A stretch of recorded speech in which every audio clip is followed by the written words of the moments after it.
My brother Jonathan stood in front of our relatives and coldly declared, "Hannah doesn't deserve anything. She's just a leech."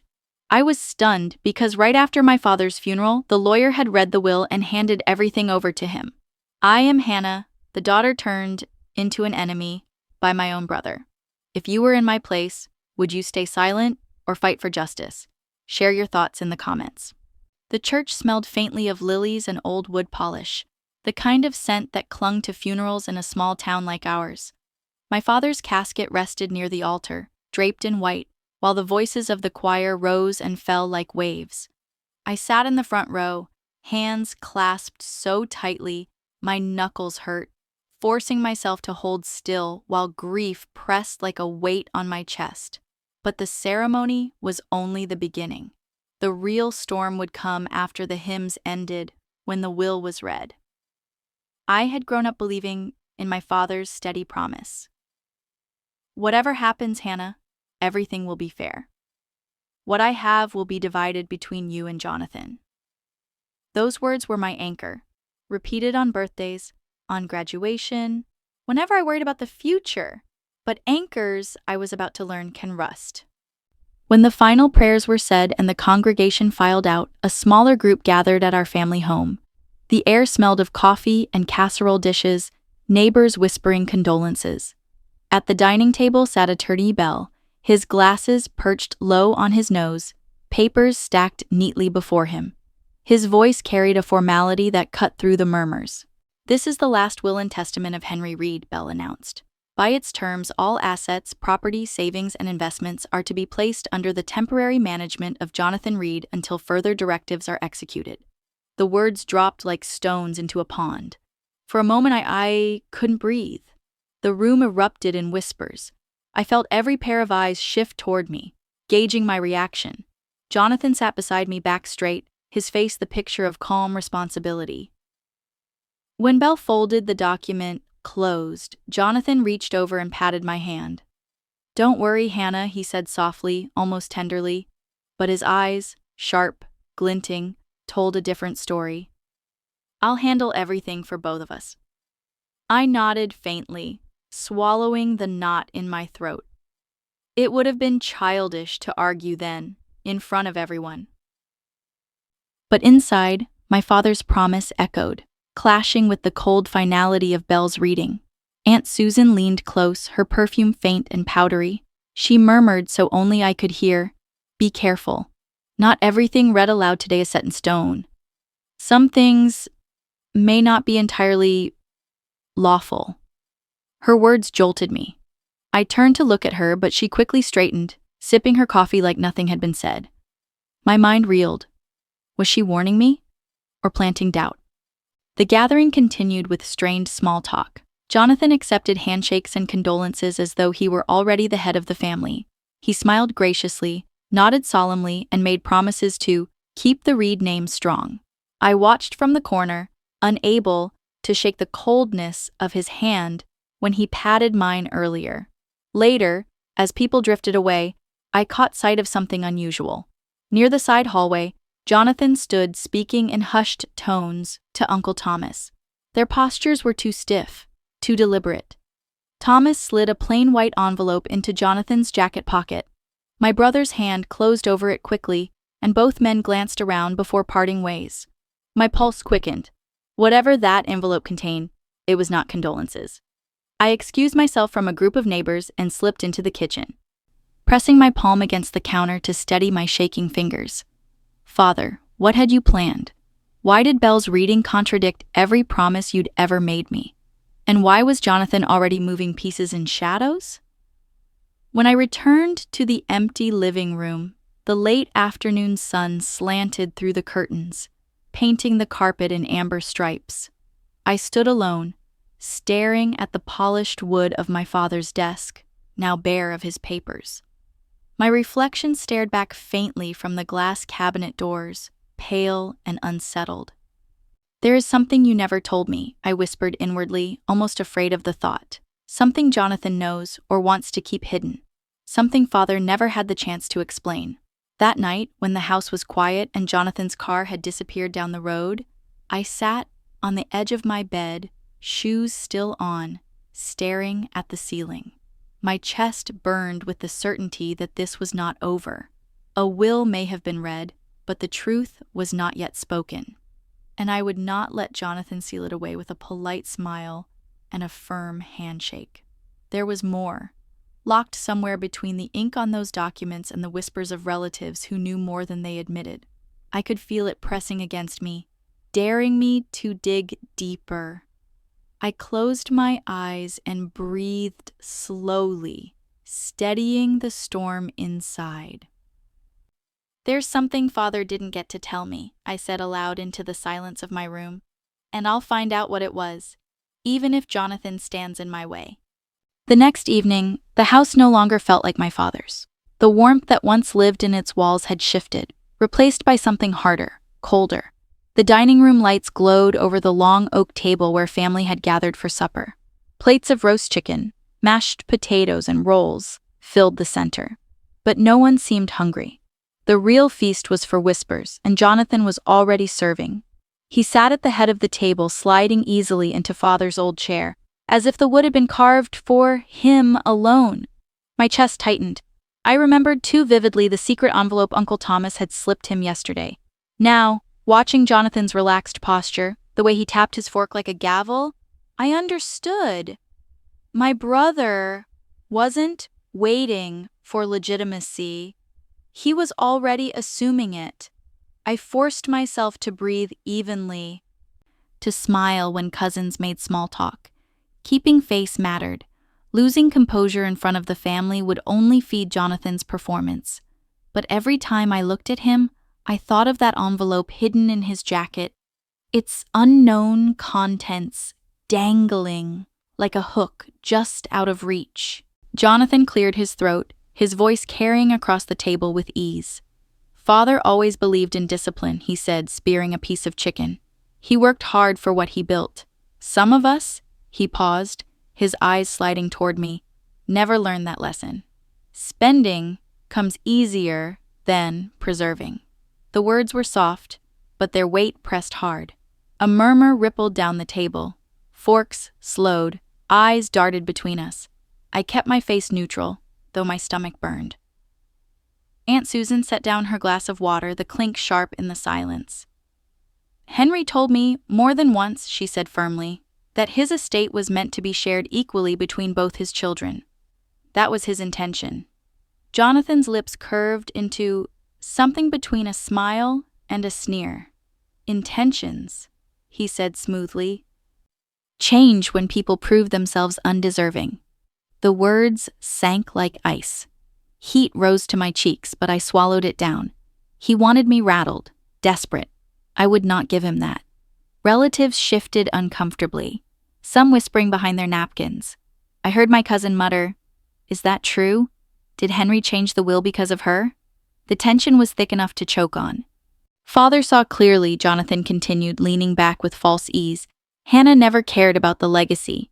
Why entrust responsibility to someone who only takes and never preserves?" The bite was calculated. My hand tightened on my napkin until the fabric twisted. But I held his gaze.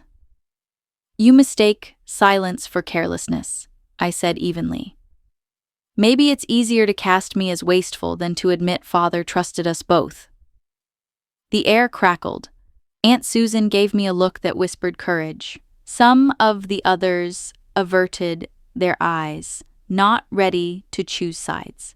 Jonathan straightened, his tone dropping lower, sharper. "No, Hannah, Father changed his mind. He told me he couldn't risk placing the family's name in hands unworthy of it. That's why everything was left in my care." The table stilled. The words were a blade, meant to cut clean through any hope I had left. I pressed my lips together, my pulse pounding in my ears. The meal dragged on, though few ate. When the plates were cleared and chairs scraped back, I rose to help gather dishes. My head bent, I noticed something on the floor beneath the table, an edge of paper caught near the leg of a chair. I crouched quickly, pulling it free before anyone else saw. It was a folded scrap, yellowed at the edges, the handwriting unmistakably my father's. My breath caught as I read the hurried scrawl. Never give everything to Jonathan. The room spun for a moment. My fingers closed around the note, tucking it safely into my pocket. Above me, the chatter of family swelled again, Jonathan's laugh cutting through like polished steel. I stood slowly, balancing the weight of the dishes in my hands. But heavier still was the note pressed against my palm. Father's words, brief, final, undeniable. He had not intended for Jonathan to take it all. That night, lying awake, the note rested beneath my pillow like a fragile key. Whatever Jonathan thought he had secured with Belle's papers and Thomas's envelope, I now held a piece of the truth. And the truth, however small, was enough to begin. The house was quiet, the kind of silence that pressed in on the skin. After dinner, when the last of the relatives had gone and Jonathan shut himself away in his room, I slipped down the hallway toward Father's old study. The door creaked when I opened it, as if even the hinges remembered his absence. The air smelled of dust and faint pipe smoke.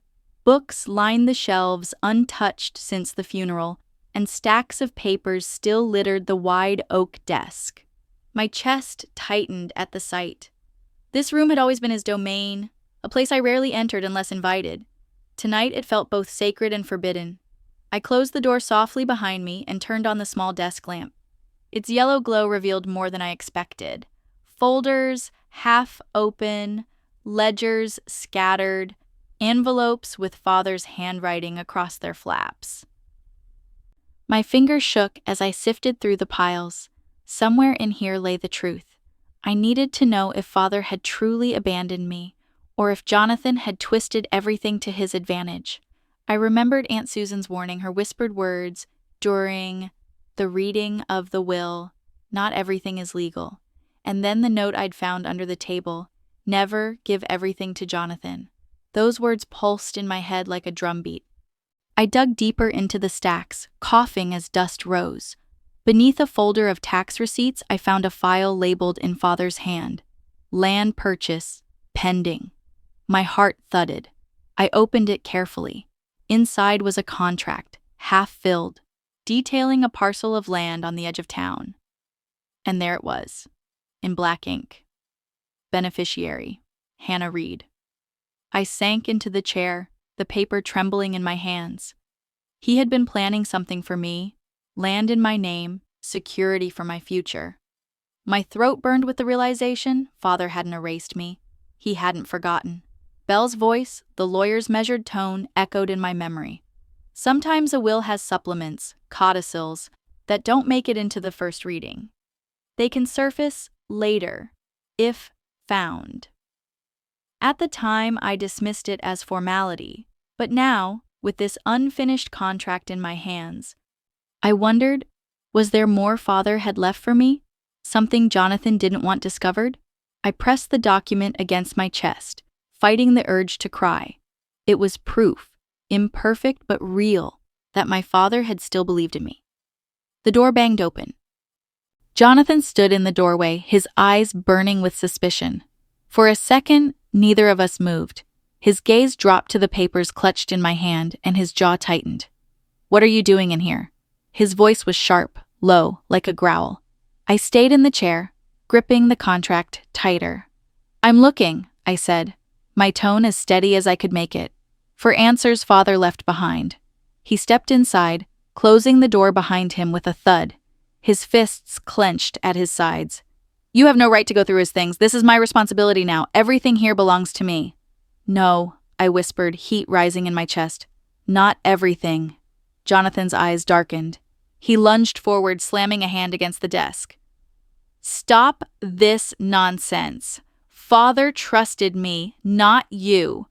If you think you'll dig up scraps to change that, you're a fool." The contract crackled in my grip as he leaned closer. His voice dropped to a hiss. "What exactly are you clutching, Hannah?" I didn't answer. My silence was deliberate, a shield. I held his gaze and tightened my hold on the papers until my knuckles ached. For a moment, the only sound was our breathing, the quick, angry rhythm of his, the defiant steadiness of mine. His hand twitched, as if he wanted to snatch the document, but he stopped short, perhaps afraid of who else might hear if we fought. He straightened slowly, his lips curling into a smile that didn't reach his eyes. "Careful," he said softly, threateningly. "Secrets have a way of destroying those who cling to them." With that, he turned sharply and stormed out, the door slamming behind him. I sat frozen, heart racing, the contract still pressed against me. In the silence that followed, I whispered to myself, "This isn't over." The paper in my hands was more than a scrap. It was a seed of truth, and I would not let it go. By the time the weekend rolled around, word had already spread like wildfire. Neighbors greeted me with hesitant smiles, some avoiding my eyes altogether. It was as if overnight I had turned into the ungrateful daughter, ready to cash out my inheritance and abandon the family land. The rumors followed me all the way to Aunt Susan's house, where the extended family had gathered for the weekly meeting. I stepped through the doorway, and the low murmur of voices shifted instantly. I could feel their eyes on me, weighing, judging, curious whether the whispers were true. Jonathan was already seated at the head of the table, his posture casual, as if he were the one keeping everything afloat. He looked up at me with that practiced smile that didn't quite touch his eyes. In front of him lay a folded document, deliberately placed for everyone to see. I sat down, forcing my back straight. "What's this about?" I asked, my voice steady. Jonathan leaned back, folding his arms. "Some of us," he said smoothly, "are worried about the farm. We've heard Hannah plans to sell it off for a quick profit. That would be tragic, wouldn't it?" The room hummed with murmurs, heads turning toward me. My chest tightened, but I didn't let it show. Then Jonathan spread the paper on the table. It was an invoice, neat and official-looking, with my name typed clearly at the top. "Here's the proof," he said. "A preliminary agreement from a real estate firm. Hannah's signature is right there." Gasps filled the room. Cousin Martin frowned at me while Aunt Carol whispered something sharp into her husband's ear. Even Susan, sitting stiffly near the end of the table, looked uncertain for a moment. I leaned forward, picking up the document. My eyes scanned the lines quickly. Yes, there was my name. And yes, there was a scrawled signature at the bottom. But not mine. The loops were clumsy, the slant all wrong. "This is a forgery," I said calmly, lifting my eyes to meet the crowd's stares. "And I can prove it." Jonathan's lips curved in that mocking way he had. "Can you?" "Yes." My hands didn't shake as I pulled out my phone. "There's been no transfer, no withdrawal, no deposit. I checked this morning. Every cent in my account is exactly where it has been since Father passed. No payments have been made to any realtor, no deposit requested. If I'd signed a deal, there would be a trace." I turned the screen toward them, showing the clean transaction log. Silence spread across the room, the doubt shifting like a current. Uncle Peter cleared his throat. "She's right. A contract like this would show a financial trail." A few heads nodded. I caught Aunt Susan's small, encouraging smile. The tide was turning, however slowly. Jonathan's jaw tightened, though his mask of calm never fully slipped. "Strange," he said lightly. "Maybe Hannah's smarter than I gave her credit for, covering her tracks already. Or maybe," I shot back, "you're manufacturing lies to make me look unfit." The silence deepened. Someone coughed nervously. I could feel the weight of the room shift again, hesitant trust creeping back toward me. Jonathan stood suddenly, his chair scraping loudly against the floor. He leaned across the table, his voice low, but clear enough for everyone to hear. "You think you've won because you showed a phone screen?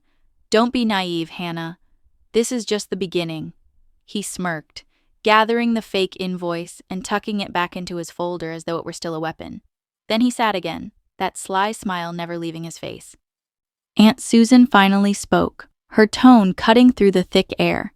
"If Henry truly wanted fairness, then let us not rush to judgment. Documents can be forged, but Hannah's calm says enough for me."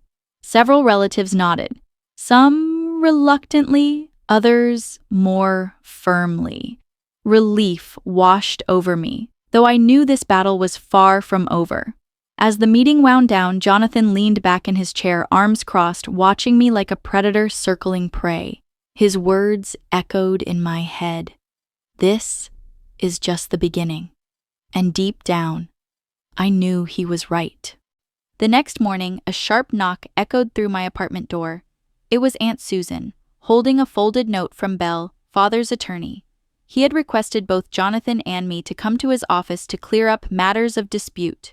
My stomach tightened. Jonathan must have already been whispering his accusations in Belle's ear. When I arrived, the air in Belle's office was cool and heavy with the scent of polished wood. Jonathan was already there, lounging in the leather chair across from Belle's desk, as though he owned the place. His eyes flicked to me, gleaming with anticipation. Belle gestured for me to sit. "We're here to clarify," he said, his tone measured. "Allegations have been raised that you, Hannah, intended to sell property improperly, perhaps even producing false documents. I'd like to hear your response." Jonathan leaned forward, his voice dripping with sarcasm. "She's been living off father for years, never contributed, never earned her share. And now, she's grasping at whatever's left. That invoice proves it. She'll drain everything and leave nothing." My pulse pounded in my ears, but I forced my voice steady. "That invoice is a forgery, and Jonathan knows it." Belle raised his eyebrows, turning the paper Jonathan had provided during the family meeting. He adjusted his glasses, scanning carefully. Then he tapped one line with his finger. "Curious," he said. "This document claims to be notarized last month, but the notary stamp here expired 2 years ago." A hush fell over the room. Even Aunt Susan, seated quietly behind us, shifted with a suppressed gasp. Jonathan's jaw tensed, but he quickly masked it with a shrug. "Clerical error," he muttered. Belle didn't look convinced. Clerical errors don't usually include mismatched fonts in the header and a photocopied signature line. Whoever made this Mr. Reed was sloppy. I seized the moment. From my purse, I drew out the folded slip I had found under the kitchen table days before. The note written in father's familiar hand. My fingers shook only slightly as I placed it on Belle's desk. "This is father's own writing," I said. He wrote, "Do not hand everything to Jonathan. If he intended for me to be erased, why would he leave this behind?" Belle studied the note carefully, his expression grave. He gave a small nod. "Handwriting authentic," he murmured, almost to himself. "I've seen Henry's scrawl often enough." Jonathan slammed his palm on the armrest. "That proves nothing," he barked. His composure cracked for the first time, his voice sharp and raw. "You think a scrap of paper will save you, Hannah? Fine. If Belle wants evidence, I'll bring it. I'll find someone credible, to testify what you've been doing. And then we'll see how quickly your little defenses crumble." His glare cut into me like a knife. Belle raised a hand calmly. "Jonathan, threats won't help your case. This matter will be settled with facts, not intimidation." But Jonathan wasn't listening. He leaned toward me, his tone low and venomous. "I will have a witness. Someone who will swear against you, and then no one will doubt where the truth lies." I felt the blood drain from my face, but I refused to show fear. I gathered the note from the desk, folded it carefully, and stood. My heart pounded in my chest as I walked to the door. "Thank you for your time, Belle," I said, forcing a calmness I didn't feel. "I'll be ready with the truth when he makes his move." Jonathan's smirk followed me out of the office like a shadow. As I stepped onto the street, the crisp morning air did little to steady me. My heart still hammered, and my palms were slick with sweat. The fight was far from over. Jonathan had promised a witness, and I knew him well enough to realize he would stop at nothing, even if it meant fabricating yet another lie. Aunt Susan caught up with me, her hand warm on my shoulder. "Don't let him shake you, Hannah," she whispered. "Truth has a way of shining through. Just be ready. He's desperate now." I nodded, staring down the street where Jonathan's car had already disappeared. Desperate men were dangerous, and my brother had just declared war. The next Sunday, our extended family gathered in the living room of the old house. The curtains were drawn against the harsh afternoon sun, leaving the space dim and solemn. My stomach tightened when I saw Jonathan standing near the mantel, speaking with a tall man, whose face I recognized vaguely. Our cousin Richard, one of Father's nephews. He hadn't been close to us in years, yet now he was here, looking far too comfortable at Jonathan's side. Jonathan's voice rang out as soon as everyone settled. "I want clarity today," he announced, his tone dripping with authority. "Too long we've let Hannah sow confusion, but thankfully, we have someone who knows what father really wanted." Richard stepped forward, his shoulders squared. "Henry confided in me," he said firmly. "He told me outright he didn't trust Hannah. He said she was careless, selfish. He wanted Jonathan to control everything to protect the family's legacy." The words hit me like stones. A murmur rippled through the room. Some relatives nodded while others exchanged wary glances. My throat constricted. For a moment I couldn't breathe. Was this how Jonathan planned to break me, by parading a relative as his mouthpiece, rewriting father's wishes in front of everyone? I tried to speak, but my voice cracked. "That's not true." Jonathan smirked, arms crossed. "See how she falters? Even she knows." Bell, seated quietly until now, raised his hand. His calm voice carried weight. "Mr. Reed," he said to Richard, "when exactly did Henry tell you these things?" Richard shifted. "Last winter, over dinner." Bell leaned back slightly. "Interesting, because Henry spent last winter hospitalized after his surgery. He barely spoke more than a few sentences at a time." A tense silence fell. Jonathan's smile flickered. Richard stammered, "Well, maybe it was earlier. The point is, he was clear about Hannah." But suspicion had already seeded in the room. Aunt Susan narrowed her eyes, whispering to the cousin beside her. Bell pressed further. "Henry was meticulous. He kept records." "Can you provide any corroboration of this supposed conversation?" Richard's face flushed. He looked toward Jonathan for help, but my brother's jaw was tight, eyes blazing. I felt my spine stiffen. This was my moment. From my bag, I pulled the folder I had guarded for days, the incomplete contract father had left behind, still bearing his signature. My hands trembled as I held it up. "This is what father was working on before he passed," I said, my voice stronger now. "A property purchase in my name. If he truly thought I was unworthy, why would he draft this? Why would he put his trust and his resources in me?" Gasps spread through the room. Susan leaned closer, eyes wide. Bell took the document, scanning the familiar handwriting, the legal formatting, the unmistakable ink. He gave a slow nod. "This aligns with Henry's habits. It's incomplete, yes, but authentic." He intended Hannah to have more than she's been told. Jonathan's face turned crimson. He lunged half a step toward me before stopping himself. "That doesn't prove anything," he barked, but the strain in his voice betrayed him. Richard, suddenly pale, muttered an excuse and sank back into his chair. No one met his eyes. The room went still.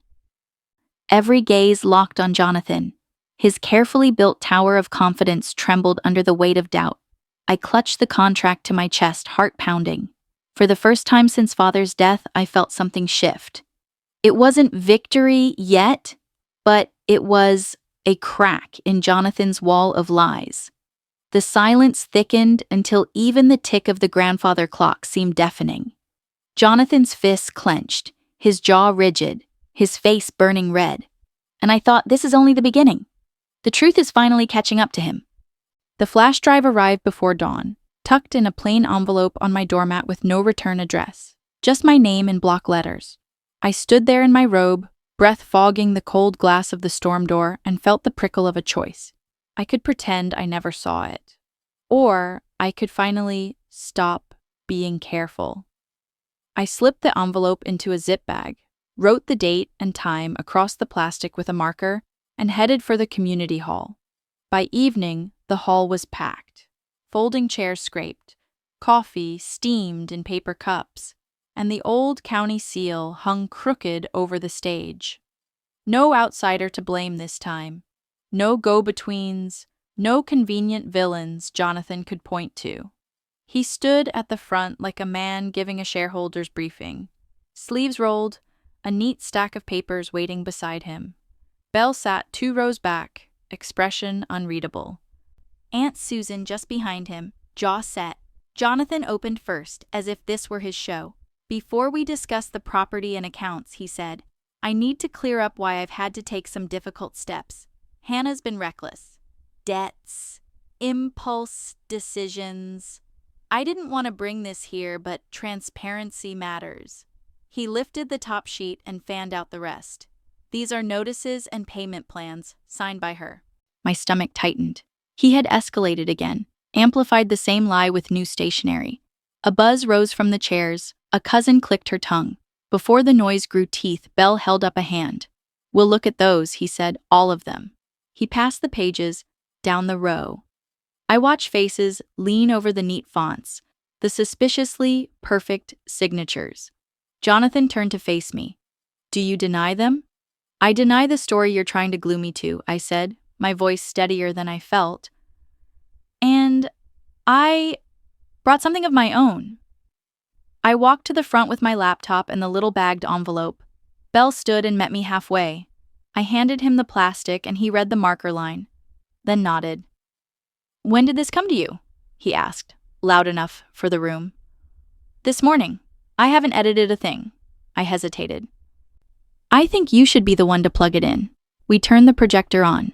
The screen bloomed a pale rectangle against the wood-paneled wall. Belle opened the file list. One audio, one text. The text contained nothing but a single line. Listen, before he silences you. The audio file began with static and then a door, that unmistakable hollow thud a cheap office door makes. A male voice spoke first, low, close to the mic. Not my handwriting, the voice said. You sure she won't notice? Jonathan's voice answered, smooth, impatient, irrevocably familiar. She never reads the fine print. Copy the loop from last time. I'll get Uncle Tom to sign as witness. Someone gasped. Chairs creaked. Jonathan didn't blink. Faked, he said. Anyone can splice a voice. This is a stunt. The audio rolled on. The bank statement looks thin, the first man muttered. Then make a new page, Jonathan said. Belle won't see it until I put it in his hand, and I'll control the meeting long before that. Belle's head tilted slightly, as if he'd just felt a change in the wind. He looked from the projection to the stack of debts on his lap, then back to me. Do you have anything showing how you received this? Anyone who saw the envelope? I do, I said, and turned my phone outward. The screen showed a short clip I'd recorded at sunrise. The envelope on the mat, my gloved hand lifting it, the clock on my microwave, the zip bag, the marker stroke. Aunt Susan leaned forward to see, and her mouth set into a line I recognized from every time she'd ever decided to protect a child. I was there, she said. I watched Hannah bag it and date it. She didn't open it until now. Belle faced the room. Chain of custody appears intact enough for us to treat this as credible in a family proceeding, he said. And about the recording? He paused to tap his laptop trackpad and bring up the file properties. The metadata shows a continuous capture. No edits, no splices. We'll still have an expert look, but preliminarily, it reads clean. The recording continued, sealing itself shut. There was the squeak of the office chair, a laugh clipped short, and Jonathan again, lower, hurried. After the vote, we'll move the accounts. By the time she figures out what's missing, it'll be too late. Silence emptied the hall. A second ticked. Another. The coffee smell went sour. Jonathan's composure cracked. He moved as if to lunge for the laptop, then stopped halfway, realizing 60 eyes were on him and none were friendly now. This is a setup, he hissed. You think I'm scared of parlor tricks? Belle folded the papers in his hands and spoke quietly. Jonathan, these so-called debt notices contain typography only used on the bank's website after the last design update. 3 of them carry dates from before that update, and the witness line is unsigned. If you're telling the truth, you should want a forensic review. A mutter became a rumble. Names, years, remembered kindnesses from my father rose into the air like dust. People who had trusted Jonathan's competence flushed in embarrassment. I felt a tremor of grief and relief at once. The grief of seeing my brother stripped of his borrowed dignity. The relief of not standing alone under his portrait of me. Jonathan's jaw twitched. He looked at me as if I were the weather that had ruined his harvest. For a heartbeat, I sensed the boy he'd been. Bruised pride, quick temper, that need to win even if it burned the field. Then the mask locked back in place. He shoved past Belle, knocking a chair sideways, and headed for the doors. At the threshold he turned. His voice scraped the beams. "You will regret this!" he shouted, and the doors swung against the walls with a bang as he disappeared into the night. Jonathan disappeared for 3 days after the meeting. In a small town, 3 days is an eternity. By the second morning, the diner served extra coffee with side orders of rumors. Some said he'd driven to the city to consult experts. Others said he'd run to an uncle's cabin to stash cash. I kept my blinds half closed and the porch light off, trying to let the noise pass through me like a weather front. The flash drive sat on my kitchen table inside its labeled bag, beside a stack of photocopies and my written timeline. I read it twice before dawn, as if the words themselves could steady my hands. Bell called just after sunrise. "We filed today," he said. "Bring everything, no detours." I wore a plain sweater and tied my hair back the way I do for difficult things. Aunt Susan drove. She insisted the truck would make better cover than my little sedan. At the courthouse steps, she took my hand and squeezed once. "Look ahead, not around," she said. "People will stare. Let them." Inside, the clerk stamped the papers with a satisfying thud. Belle slid the bagged flash drive across the counter with the chain of custody form we'd filled out in careful block letters. Then we waited on a wooden bench that had known a century of arguments. The judge's office door stood slightly ajar. Judge Morton met us in chambers. He had the calm eyes of a man who has watched storms blow themselves out. Bell laid out the timeline, the audio metadata, the forged notices with mismatched fonts, and my video of receiving the envelope.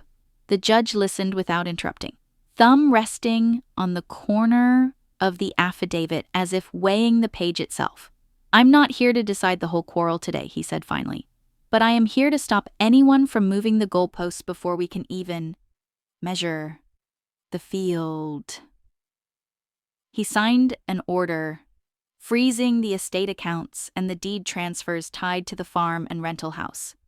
The scratch of his pen sounded louder than the courthouse clock.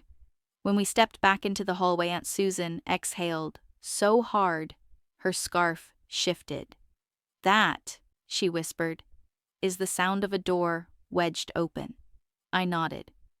Feeling weight slide from a place in my chest I hadn't noticed was clenched. By afternoon, the town knew.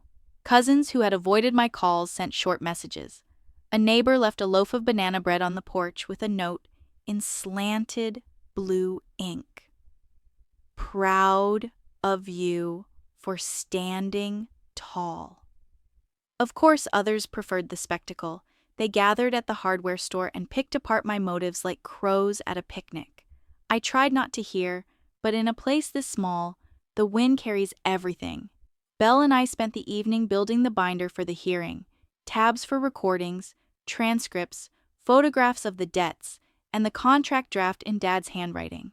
The last tab was empty, labeled in pencil. Jonathan's response. "It's coming," Belle said, "and we'll slot it right here." Just after 10, my phone vibrated across the kitchen table. Unknown number. I let it ring twice, then swiped. "You feel clever?" Jonathan's voice was thinner than usual, either from distance or lack of sleep. "You think a little USB will save you?" I didn't answer. I let the silence be a mirror. "I've got something stronger than your USB," he said. "When I bring it out, you'll wish you'd kept quiet." "Then bring it," I said softly. "Bring the truth with it." A breath, a click, a flat line. I set the phone down and steadied it with my palm as if it were a skittish animal. Aunt Susan watched me from the doorway. "He's bluffing," she said. "Maybe," I said, and felt a ripple of cold at the base of my neck. Bluff or not, he would play it. I went to the drawer and took out the key to my fireproof box. The binder slid in next to the bagged flash drive, the affidavits, and the judge's order. I locked the box, then crossed the room and switched on the porch light, a small statement against the dark. Tomorrow would be motion day, the first step toward a trial. I wasn't done being afraid, but fear didn't get to drive anymore. The town hall was packed. When the bailiff called us to order, a hush fell that was almost respectful. I sat beside Belle. Aunt Susan kept her knitting bag like a talisman. Jonathan arrived last in a navy suit, mouth set in that careful line that had fooled me for years. Judge Morton studied the room like a farmer sizing up weather. "We'll hear the Reed matter," he said. "Estate administration and related claims." His gaze cut to Jonathan. "Mr. Reed, you said you had additional materials." Jonathan rose with a manila folder. "Your Honor, my sister hides significant debt. These statements prove she is unfit to co-manage anything." He laid down pages with deliberate care. A cousin murmured. Aunt Susan's fingers tightened on my sleeve. Belle didn't stand yet. He flipped a page with one finger, then another. "Before we wander into theatrics," he said, "note the routing numbers, 3 digits transposed, same error across 4 banks. And here, this font on the account name is a spreadsheet default, not a statement template." He looked to the bench. "We move to strike." The judge leaned forward. "Mr. Reed?" Jonathan's ears flushed. "Administrative printing variation," he said. "The debts are real." "Show a chain of custody," Belle replied, "or a witness from any bank." The bailiff passed the papers up. The clock ticked twice. "Stricken," the judge said. "We will not build on sand." Jonathan swallowed and reached for the folder again, but Belle rose first. "Your Honor, we submit a codicil executed 3 months after the known will." He slid a plastic sleeve onto the evidence table. 2 witnesses, notarized. It restores co-management and allocates the south pasture to my client. The room tilted. Judge Morton read silently, then nodded to the clerk. "Mark it." He turned to me. "Ms. Reed, anything further?" I stood. "Yes, Your Honor." I placed a sealed, labeled flash drive beside the codicil. "A recording delivered anonymously, verified by a technician with metadata logs. You'll hear Jonathan and our uncle plan forged invoices and discuss how to get me to lose face so he can consolidate control. I request to play a short excerpt." The speaker crackled. Jonathan's voice filled the room. "Change the font later. Most folks won't notice. If she pushes, we'll call it clerical." Another voice laughed. Jonathan again. "Then we make a scene for her." The gallery breathed in as one. Aunt Susan went pale. Belle pressed pause. "Deep fake," Jonathan snapped. "She's desperate." Belle offered the affidavit and the time-stamped video of me receiving the envelope. The judge scanned them. "Do you have anything to rebut this, beyond accusation?" Jonathan's mouth worked. Nothing came. Judge Morton straightened. "Findings for the record. The codicil is valid. Mr. Jonathan Reed submitted forged financial documents to this court and made false, malicious accusations against Ms. Reed. Effective immediately, Mr. Reed is removed as temporary administrator. Ms. Hannah Reed is appointed co-administrator with bond. The forged exhibits are referred to the district attorney." His gavel fell once, quiet and final. A few relatives looked at their shoes. Others stared at me as if I'd become a stranger overnight. Aunt Susan's hand found mine. "Breathe," she whispered. The bailiff approached Jonathan. "Sir." Another officer stepped to his other side. Jonathan's shoulders dropped. The suit seemed too big. He bowed his head as cuffs clicked. For a second, I remembered him carrying me at the harvest fair. Our father laughing, a picture from another century. They turned him toward the door. He did not look back. Belle gathered the exhibits. Aunt Susan folded her hands. I stayed very still, as if the wrong motion would cheapen what had just been restored. The judge left the bench. The room broke into whispers like rain on tin. I closed my eyes, not in triumph but in relief so complete it felt like sleep. When I opened them, the aisle was clear. I tucked the order into my folder, pressed it flat with my palm, and rose without a word. Sun laid a clean line across my desk, a bright bar of mourning on the varnish. I slid the top drawer open. The run of wood on wood sounded like a sigh. Inside waited the folder that had followed me from funeral lilies to courtroom benches. Codicil copies, chain of custody, receipts, the judge's order with its square stamp. I touched each page like a doctor checking a steady pulse, then set them in the order I wanted to remember. Truth first, noise last. The house was quiet in the way small towns manage after a storm. A truck grumbled on Main. The wind nudged the maple by the porch. The coffee maker clicked off. I poured a cup and breathed in something that didn't hurt. Last night ended clean. Jonathan's name was gone from the temporary letters. Mine remained, matched by bond, matched by duty. Relief didn't feel like victory. It felt like the floor finally holding. I took the codicil out once more, not to doubt it, but to honor the route it had taken.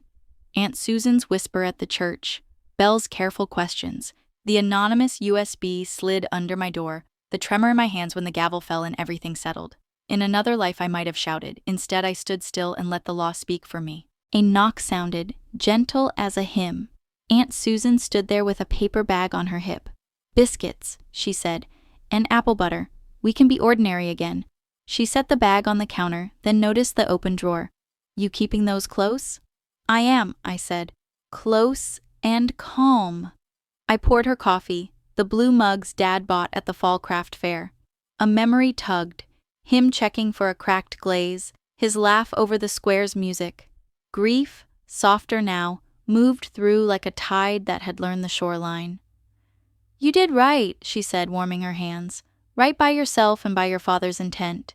He liked things to balance, sometimes he forgot how." She glanced toward the desk. "Belle called. Papers will be recorded by Friday. It will anchor what matters." "Tell Belle thank you," I said, "for keeping me in the lane when anger wanted the ditch." I thought of Jonathan's face when the audio played, the room holding its breath. Once, that image might have fed a hunger in me. Today, it only reminded me how near anyone can stand to a cliff without noticing the wind. We ate at the counter, apple butter tasting like September. Aunt Susan told me who had asked after me at the store, who had switched sides, who had stayed quiet. I listened, not to judge, but to learn how stories travel. When she finished, she took my hand. "Set your boundaries, Hannah. Visit when you choose. Manage what you must. Don't let the mess make you smaller." "I won't." The promise felt practical. "I'll co-sign the checks, meet with Belle monthly, keep the South pasture the way Dad drew it." I glanced at the phone. Jonathan had not called. I wasn't waiting for it. Some thresholds you step through and do not step back. After she left, I walked the rooms, folded the throw, watered the fern, and came back to the desk. "I don't need more than this," I said to the morning. "Not a headline, not a parade, just clear lines and clean hands." The pages settled with a papery hush. I placed the judge's order on top and felt the steadiness of its weight. Sunlight shifted along the floorboards. Ordinary was back, not because the town decided it, but because I did. I slid the folder into the drawer, checked that the key was on the ring I use every day, and closed the drawer with a click. The house held the sound a second, then gave it back to me as quiet. I didn't need to win anything more. I just needed to keep what was mine and let go of what never was. When I turned away, the sunlight was taller, the coffee cooler, and my hands were empty in the best possible way. I locked the drawer. The file rested inside like a heart in the right chest, doing its work without drama. I smiled, not wide, not for show, and went to start a second pot for whoever might drop by. Justice done, boundaries drawn, mourning intact. The rest can take its time. The drawer closed softly, the stack of documents resting quietly as if they had never kept me awake through countless nights. From this moment, I knew everything was clear. The truth cannot be buried, and justice only arrives when we have the patience to stand with it. I realized that filial piety does not mean blind obedience. Loving our parents still requires boundaries, maintaining legal and financial independence so that no one can take advantage. Justice may come late, but when it does, it restores both peace and dignity. Outside, the morning light broke gently, and the scent of fresh rice from the kitchen carried a reminder of life's simple things. If this story touched you, please like, share, subscribe, and leave a comment. Type 1 if you resonate. Type 2 if you think something could be improved.